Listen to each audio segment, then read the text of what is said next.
As we begin Module 2, it's important to remember Chapter 2, it talks nicely about this. We're looking at cost cutting versus execution and growth.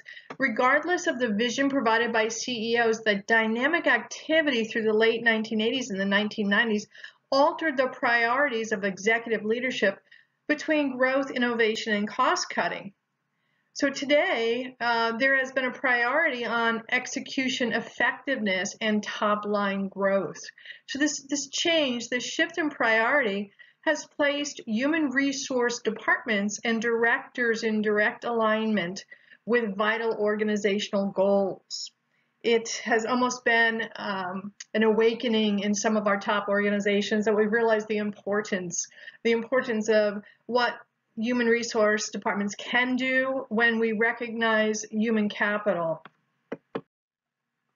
There are recent surveys, according to Career Builder, a survey of important information and resources provided by HR departments includes, by importance, again, training, leadership and development, succession planning, company mission, values, recruitment tracking and cost, and benefit cost. Now, I remember our last module when we talked about this SHRM survey where it showed that there were some topics, quite honestly, the topics that are listed here were not on the top of list or top of mind in the world of the Society of Human Resource Management, or SHRM. So much of what we have to do is begin to understand the power of human capital. Understand the importance of training, leadership, succession planning, the right fit, the right people, the impact on culture, and how this aligns with the mission and the vision of the organization. You know, looking at data again. Data is so important. This data that talks about the human side. When we look at recruitment tracking, the cost, and then the benefit cost. And remember where that lies in the idea of intellectual capital as well. All of these aspects are crucial. Organizational vision, which is usually stated by the CEO and reinforced by its leadership, remains fairly stable, even when changes in the environment may alter the mission. The importance of alignment between salient and stated brand elements that emanate from that organizational vision is crucial. It's vitally important to the success of an organization. Consumers they're acutely aware of any disparities between the brand promise and experienced cultural attributes. In addition, organizational employees will they recognize and react when encouraged to act in a way that's contradictory to the stated values. Each department should define its connection to the overall organization as business partners. Human resource managers should understand the organization system systematically and know the fundamentals of the business. They need to have a strong handle on this in the different areas. They have to understand the processes, the functions, the systems that are in place. And they should be able to understand, possibly even answer some of these questions. What drives revenue? Who are our major customers? What is our market share? How do our gross margins compare? And our earnings per share rising or falling? And if so, why? Why are they rising? Why are they falling? So HR professionals and business partners should be able to understand and address and discuss each of these areas. When you look at the diagram, you'll see the enterprise goals, you understand the business units and understand those different units, and then finally the human capital management. Traditionally, evaluating the human impact on business success, it used to be achieved through an income statement and the revenue per employee metric.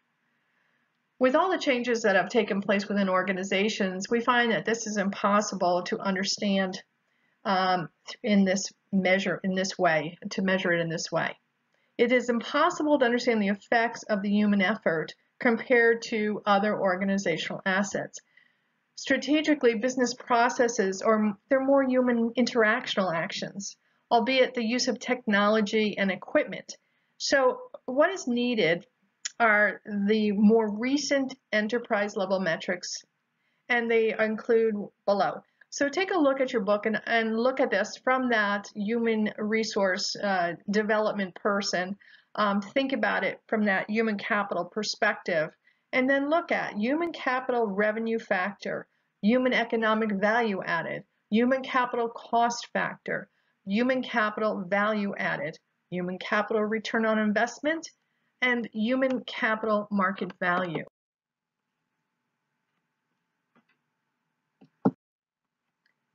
Traditionally, processes are seen as expenses. However, according to Peter Kane, a process should be viewed as a value added, especially because processes are a source intellectual capital and are thus assets of a business.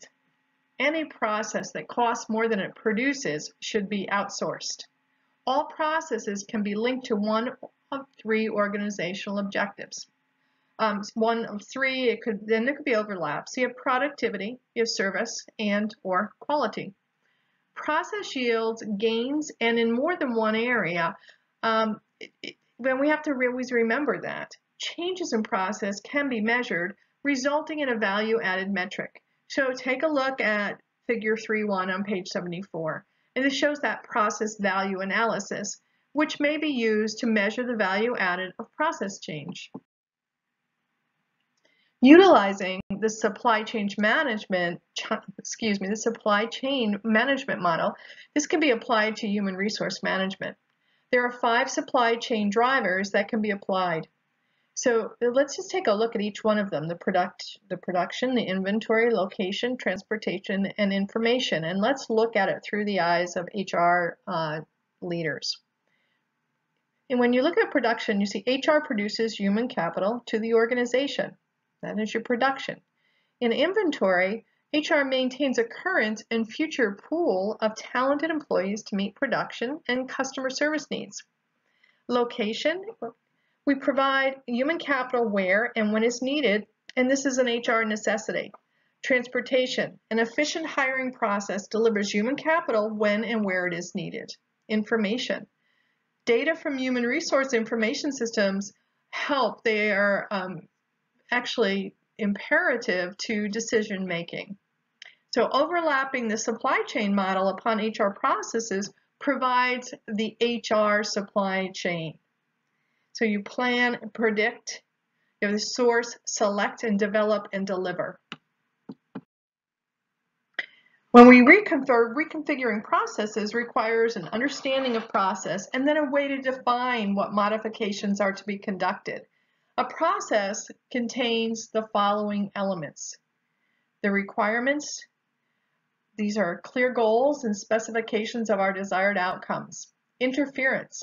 So what are the issues that may impede any process? Performers. What factors that define or will define workers that are involved in a process? Feedback, information, data, describing the process and the performer. And finally, the consequences, resulting actions based upon the performance. So this is the anatomy of a process and a process performance matrix. For any given process of function within an organization, there should be metric.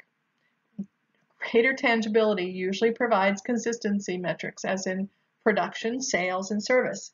However, as it pertains to a staffing unit or units, there are few metrics. The process performance matrix provides a template for such processes or for such measures.